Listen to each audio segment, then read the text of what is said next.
বন্ধুরা, মুচমুচে মোচার বড়া বানানোর জন্য আমি একটা মাঝারি সাইজের মোচাকে প্রায় 30 মিনিট আগে ভালোভাবে বেছে নুন হলুদ জলে ভিজিয়ে রেখেছিলাম। এবার এটাকে আমি গরম জলে সিদ্ধ করতে দেবো। গরম জলটা আমি ওভেনে আগে থেকেই বসিয়ে দিয়েছি। এবার আমি এই মোচাটাকে ভালোভাবে ধুয়ে জলের মধ্যে দিয়ে দেবো। সমস্ত মোচাগুলোকে আমি বাটির জলের মধ্যে তুলে দিয়েছি।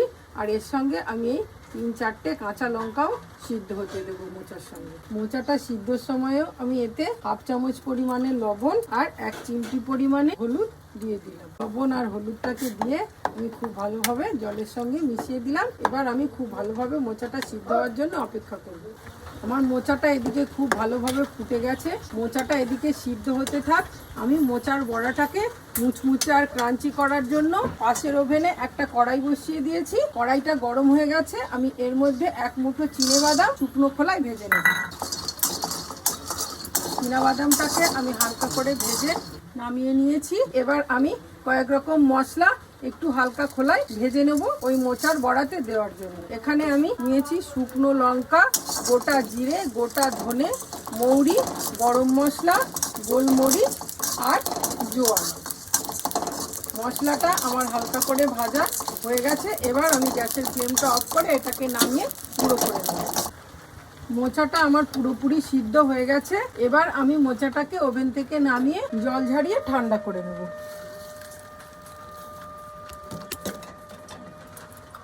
বন্ধুরা, মোচাটাকে আমি জল ঝরিয়ে ঠান্ডা করে নিয়েছি। এবার আমি এটাকে হাত দিয়ে চটকে চটকে খুব ভালোভাবে মেখে নেব। বন্ধুরা, আমি মোচাগুলোকে খুব ভালোভাবে চটকে নিয়েছি। আর একটা আলু আমি সিদ্ধ করে রেখেছিলাম আগে থেকে। এই আলুটাকেও আমি খুব ভালোভাবে চটকে মোচার সঙ্গে মেখে নেব।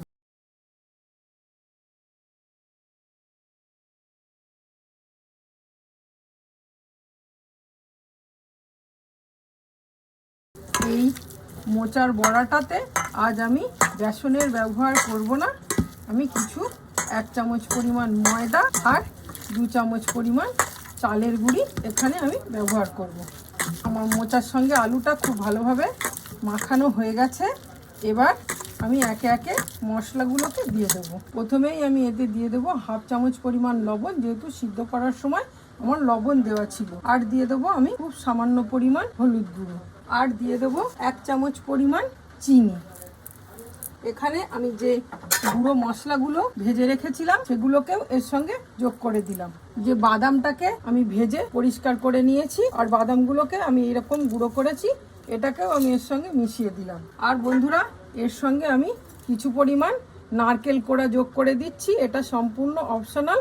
আপনাদের কাছে যদি থাকে তাহলে দেবেন, টেস্টটা খুব ভালো হবে। আর যদি না থাকে তাহলে না দিলেও কোনো কিছু হবে না। এবার আমি এর সঙ্গে যোগ করে দিলাম 1 টেবিল চামচ ময়দা আর দেব 1 টেবিল চামচ পরিমাণ চালের গুঁড়ি।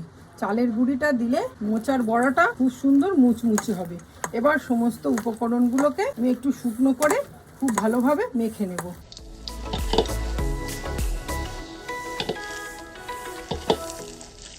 আমার সমস্ত উপকরণগুলো খুব ভালোভাবে মাখানো হয়ে গেছে। এবার আমি নুন ঝালটা একটু চেক করে নেব। বন্ধুরা, আমার এই মোচা এটা খুব ভালোভাবে মাখানো হয়ে গেছে। এটাকে আমি এখন 10-15 মিনিটের জন্য রেস্টে রাখবো, কারণ যেহেতু এতে চালের গুঁড়ি দেওয়া আছে, চালের গুঁড়িটা একটু মোচার রস টেনে ফুলে যাবে। দেখুন বন্ধুরা, দুপুরের পরে হঠাৎ বৃষ্টি এসেছে। এখন সন্ধে হয়ে গেছে, তবুও বৃষ্টি পড়েই যাচ্ছে। তাই আমরা আজ এই মুচমুচে মোচার চপ টিফিনের জন্য বানাচ্ছি। আমার মোচার ডোটা 10-15 মিনিট রেস্টে রাখা হয়ে গেছে। এবার আমি গ্যাসের ওভেনে একটা কড়াই বসিয়েছি। কড়াইটা গরম হয়ে গেছে, তাতে আমি পরিমাণ মতো তেল দিয়ে দেব। প্রথমেই আমি কিছুটা পরিমাণ সাদা তেল দিলাম আর এর সঙ্গে অল্প পরিমাণ সরিষার তেলও যোগ করে দেব। আজ আমি মুচমুচে মোচার বড়াটা সাদা তেল আর সর্ষের তেল একসঙ্গে মিশিয়ে ভাজবো। ফ্লেমটা হাইতে করে তেলটা আমি মিডিয়াম গরম করে নিয়েছি। এবার আমি একে একে এই মোচার বড়াগুলোকে ছেড়ে দেবো। এই সময় আমি গ্যাসের ফ্লেমটা একদম লো করে দেব, না হলে প্রথম থেকে যেগুলো ছাড়বে সেগুলো পুড়ে যাবে।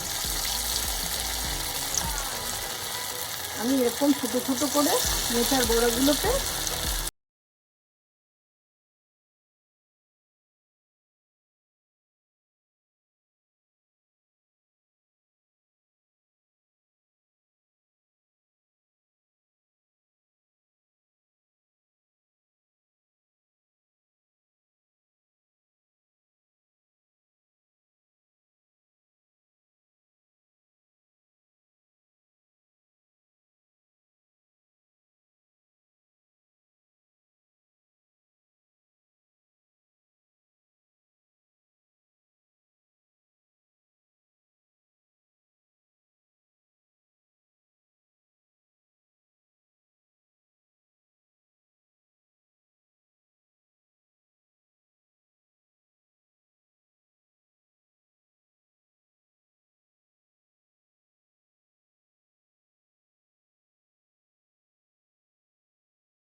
বন্ধুরা, আমার সব মোচার বড়াগুলো ভাজা হয়ে গেছে, কিন্তু থালাতে মাত্র এই কটা পড়ে আছে।